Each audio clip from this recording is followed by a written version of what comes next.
Assalamu alaikum, brother. Brother, my name is Safia. I'm a revert to Islam. My question is,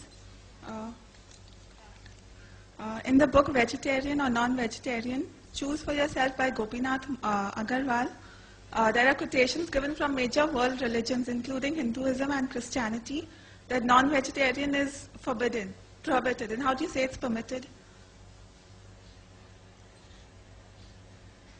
The sister asking the question that there are quotations from the same book, quoting various major world religions like Christianity and Hinduism, saying that in that religion it is prohibited. So how come I said that there is not a single major religion which says that non-veg food in general is prohibited? I clarified the Islamic viewpoint. It's a misquotation, out of context, misunderstanding. I do agree one thing, that there are certain quotations, sometimes non-veg food is prohibited, even in Islam. Like for example, the verse I quoted, Surah Ma'idah chapter 5 verse number 1, it says that don't do hunting in pilgrimage. Within the sacred pilgrimage, don't do hunting. If you are fasting in the month of Ramadan, sunrise to sunset, don't have non-veg food, don't even have veg food. If I say don't have non-veg food during fasting, that doesn't mean non-veg food is prohibited. Prohibited only during that time. So similarly, there are quotations in the religious scriptures, at certain time in fasting, don't have non-veg food. Regarding the question in Christianity, and I've read that book, therefore I can reply.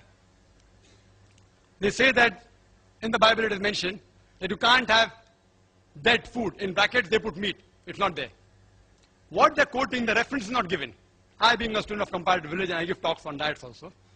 And they're referring to the book of Leviticus, chapter number 17, verse number 15, as well as the book of Deuteronomy, chapter number 14, verse number 21.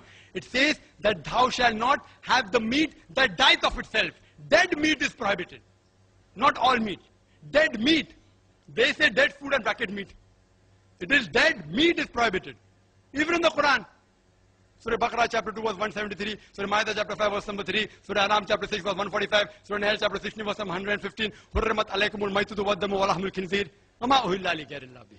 Forbidden for you for food are dead meat, blood, the flesh of swine, and any food on which any name besides Allah has been invoked. Where it is allowed?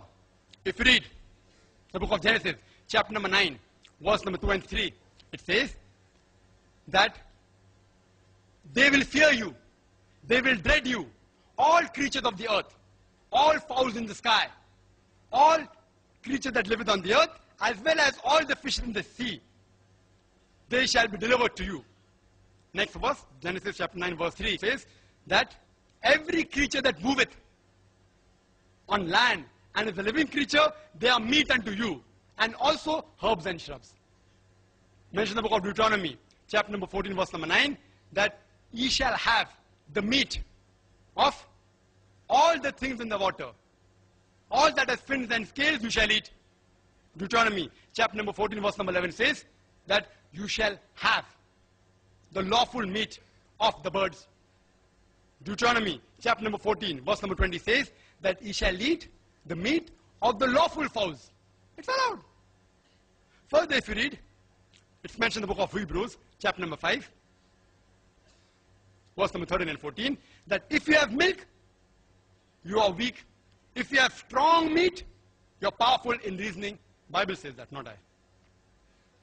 In the Gospel of Luke, chapter number 24, only quotation, verse number 41 to 43, Jesus Christ, peace be upon him, goes in the upper room, and he says, have you any meat to eat? And the disciples gave him a piece of broiled fish and honeycomb, fish, and he ate before them. Jesus Christ, peace be upon him. In the book of Romans, chapter number 14, verse number 2 and 3, it says that one who believeth in eating all things, he can eat. Those who are weak, they only eat herbs and shrubs. But anyone who eateth should not insult those who eateth not. And those who eateth not should not judge those who eateth. This is law of God. Hindu scriptures. If you read the law of Manu, chapter number 5, verse number 30, it's clearly mentioned that the eater can eat any creature that lives, even if he eats every day. A creator created some creatures to eat and some to be eaten. Laws of Manu, Manu Smriti, chapter number 5, verse number 31. It says that if you eat in a sacrifice, this is the law for God. Manusmriti chapter number 5, verse number 42. It says that a twice born.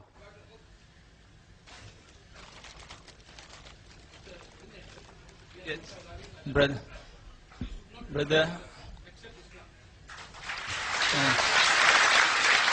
No, please.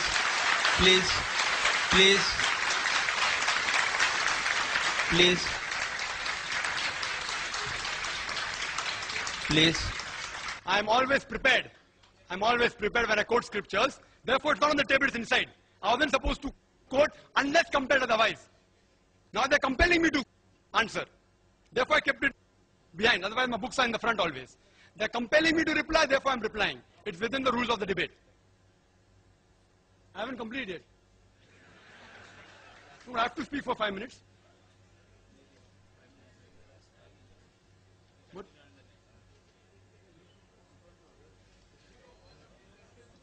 We would request anyone not to disturb in between. Yes, please don't disturb The question. And again, who's disturbing? See, we'll allow another 20 seconds, because this wastes time, and then my time is up, I will stop the speaker. No, but someone disturbs me, I should get more time. Okay, we get. Complete the answer in 30 seconds. It's further mentioned in the Manusmriti chapter number 5, verse number 35, you can have meat. In Rigved, book number 10, hymn number 16, verse number 10, you can have meat. Rigved, book number 10, hymn number 85, verse number 13. Rigved, book number 10, hymn number 86, verse number 13. Says the same thing. You can have meat. In Mahabharat, Anushashan Parv, chapter 88. If you read, Bhishma gives the advice to Yudhishthir. It's also mentioned in Manusmriti, chapter number 3, verse number 256 to 272. It's mentioned there that if you want to please your ancestors, if you give herbs and shrubs, you will gratify them only for 1 month. If you give fish, for 2 months. If you give venison, the flesh of deer, for 3 months. If you give mutton, for 4 months. If you give flesh of birds, for 5 months. If you give goat meat, for 6 months. If you give spotted deer, for 7 months. If you give meat of black antelope, for 8 months. If you give cow, 1 full year. If you give bull, it is 12 years. And if you give rhinoceros and red meat of goat, forever, inexhaustible. So if you have to satisfy your ancestors, according to Rigved, you have to give more, you have to give red meat.